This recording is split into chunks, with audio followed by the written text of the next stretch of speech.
તળાજા તાલુકાના વેડાવદર ગામ નજીક આવેલ કૃષ્ણા ગૌશાળામાં ઘાસચારો પલળી જતા દાતાઓને અપીલ કરવામાં આવી।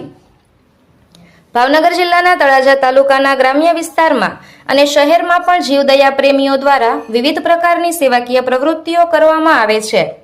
તેવી જ રીતે તળાજા તાલુકાના વેડાવદર નજીક આવેલ કૃષ્ણા ગૌશાળા ખાતે બીમાર નિરાધાર વૃદ્ધ ગાય તેમજ નંદીની સેવા કરવામાં આવે છે, જે ગૌશાળામાં હાલમાં પડેલ કમોસમી વરસાદના કારણે ઘાસચારામાં ખૂબ જ નુકસાન થયું હોય અને ગાયો માટે એક શેડ બનાવવાની આવશ્યકતા છે, જેથી યથાશક્તિ પ્રમાણે સહકાર આપવા અપીલ કરવામાં આવી છે।